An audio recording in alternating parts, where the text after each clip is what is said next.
Rings is an interesting piece of apparatus. It's one of the only apparatus in gymnastics that moves about. From a coaching point of view, you have to be very careful of that fact. If you're supporting at the wrong height, there is a danger that you can be hit. So always be careful with your supporting platforms on rings. It's an exciting piece of apparatus, and of course it requires a tremendous amount of strength.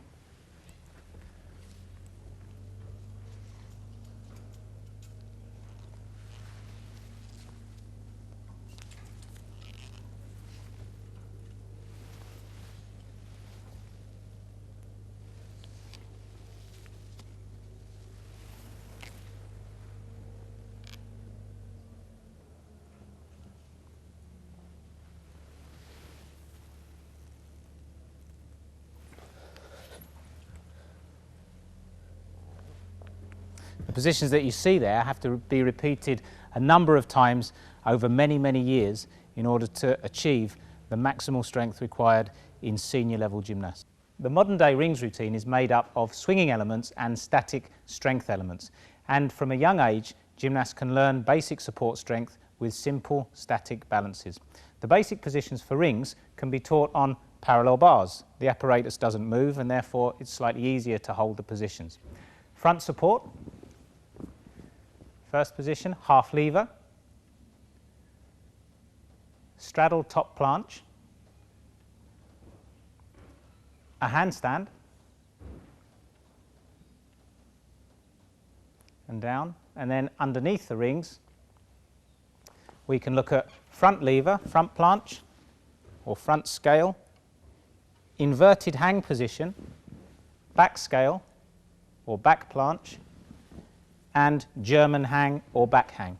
Those are the basic positions that any junior gymnast can start to learn in preparation for rings work. It's very useful to have in any gym a set of adjustable height rings. These rings are on a pulley system, so the coach can put the level of the rings exactly to where he wants to put them. Low down if he needs close support with the gymnast, or higher up. The higher the rings are, the easier it is to balance because the wires are shorter, and then the lower down, the more difficult it is to balance. So we can adjust this exactly where we need it to be, and once the gymnast has performed the balances safely on floor or parallel bars, he can work on the apparatus that moves. A little bit more difficult. We can make this easier by tying the rings together. That will stop them from moving out quite so far, and the coach can also help the gymnast by supporting the rings and stopping them from moving about, which initially happens when the gymnast hasn't sufficient conditioning. The first position is a normal support. Up your jump, Cam. Here the ring should be turned out slightly, almost into undergrasp, and preferably clear of the body. So there should be space here and here without the arms touching the wires. From that position you can lift the legs up to a half lever, and if the gymnast is sufficiently well prepared, a straddle top planche. From here with straight arms, opening the hips in the same way you would on floor or parallel bars. The rings should be held turned slightly in undergrasp. Once the gymnast has performed those skills above the rings, he can then look underneath the rings at the front scale. In this case he's pushing the rings forward. It can be made easier if he straddles his legs or bends his legs. So you can develop this skill as the gymnast becomes stronger. Inverted hang, and then back scale or back planche with straight legs or straddle legs, or with one leg bent, depending on the level of the gymnast. Finally, German hang for full shoulder extension. Thank you, Cam. The handstand on rings is a difficult element. Clearly the gymnast has to master the handstand very well on floor, parallel bars and in other areas for a number of seconds before attempting the handstand on rings, because the apparatus moves about. It can be made easier initially by putting a rope so the gymnast can rest his legs on the rope, and even the coach can support the gymnast by holding the rings to help stabilise the apparatus. You go, Cam.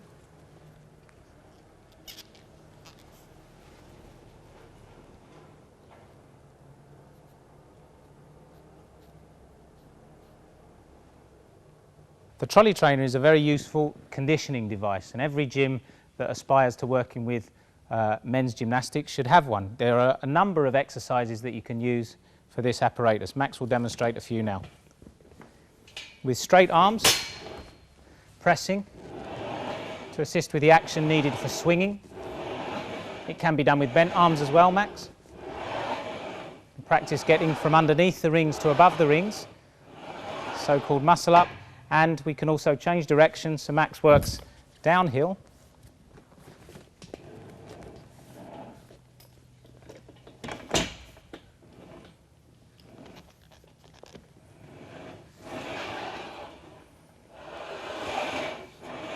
Which begins to prepare the gymnast for swinging up towards a handstand. And jump off. And Cameron can show us the same exercise laying on the back.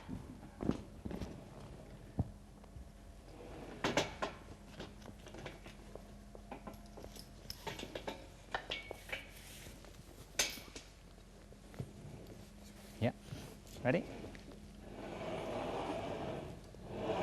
And of course you can adjust the height of this apparatus to make it easier or harder. A lot of repetitions as part of your daily conditioning will help the gymnast to be ready for rings. The swing on rings can be taught as follows. Initially the gymnast will want to swing on rings simply by working in the hips, as Max shows here. From a coaching perspective, it's important that the gymnast understands that the rings have to be displaced, and you can do that by putting your hands on the gymnast's hands and pulling the rings backwards and forwards. So as the gymnast moves his feet in front, he pulls the rings backwards, and as he moves behind, he pushes the rings forwards, parallel, and this starts to elevate the swing. The first lesson can be like that. It's important to point out my platform. You have to be relatively close to the apparatus, and I would advise that you're just below the height of the rings for obvious reasons. If this platform is too high, I run the risk of the gymnast pushing them to the side and having an injury.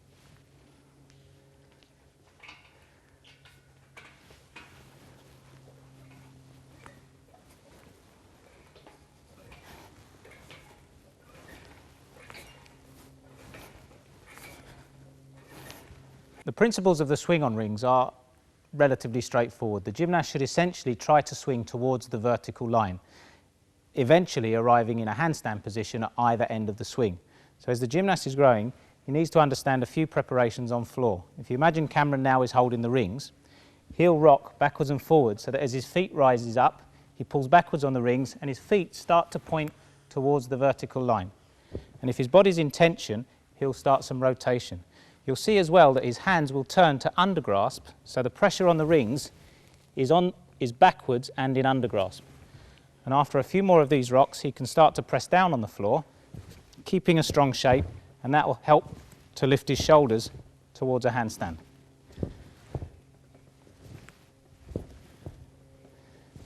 Good. As the gymnast swings with his legs behind him, the heels should lead the swing, rather like a handspring vault, and Max can demonstrate the body tension required to make this on floor. As his heels lift up, he moves the rings forwards and slightly sideways to help reduce the rotation and enable him to get towards a handstand. From this position now, if he presses on the rings, he should start to lift his shoulders up and then push down so that the chest arrives first through the vertical line. Can you do it with your arms a little less wide this time? And this time press, and again, and press, not so wide, and again press, again.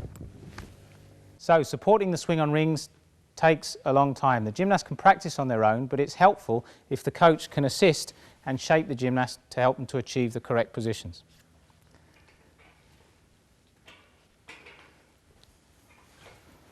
I put one hand on the stomach, that stays on the stomach, and the other hand just assists the legs. In the front, the gymnast should swing with his feet pointing to the vertical line, and at the back the heels should lead the swing.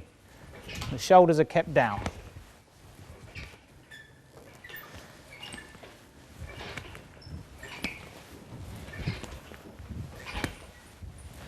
Your arms straight in front and turn to undergrasp.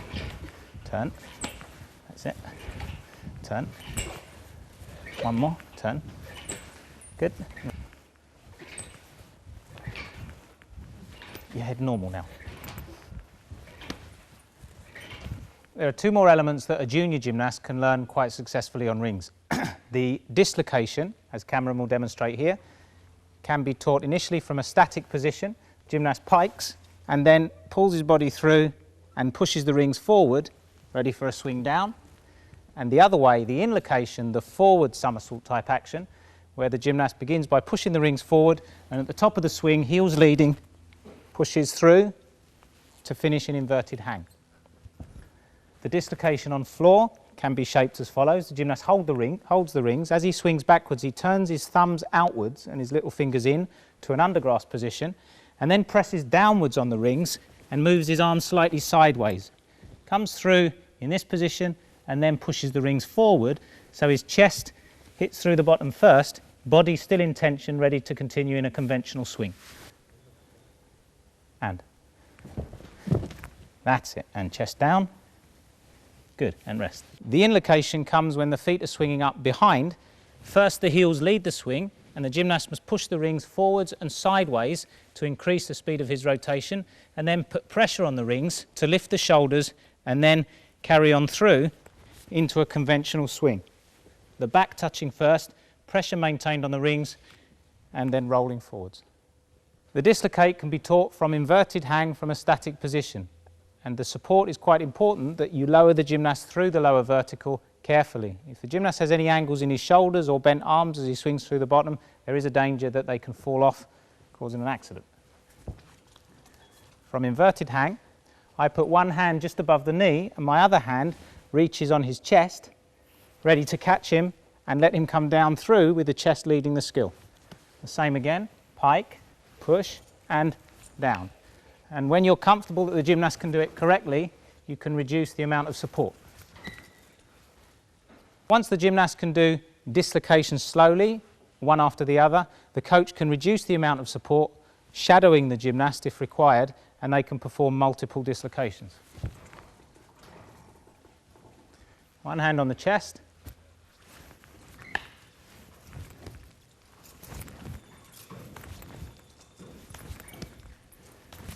Good. And all I'm doing is taking the sting out of the swing in case there's any mistake through the lower vertical. The inlocation is the forward rotating element, and like the dislocation, that can be taught individually first. From inverted hang, pike, extension, and through to inverted hang. One hand on the chest, and again, pike, one hand on the chest, and the head should remain neutral throughout. And rest. Common mistake on the inlocate is that the gymnast will do a forward roll, tucking the head in and piking. Better to keep the head neutral, rather like a straight front somersault on floor with the heels accelerating through the skill. Once the gymnast is competent performing individual inlocations like the dislocations, he can perform multiple versions. And the job of the coach is simply to shadow and shape the gymnast, making sure that he's coming through the lower vertical in the correct position.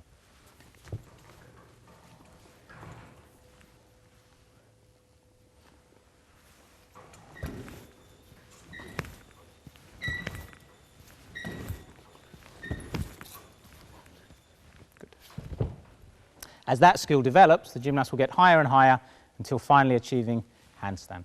Probably the easiest dismount for rings is the tuck back somersault, and gymnasts can learn this quite easily themselves, simply from a small swing, rotating to inverted hang, continuing round and dropping off. Once they have this one, we can elevate the somersault with the coach assisting.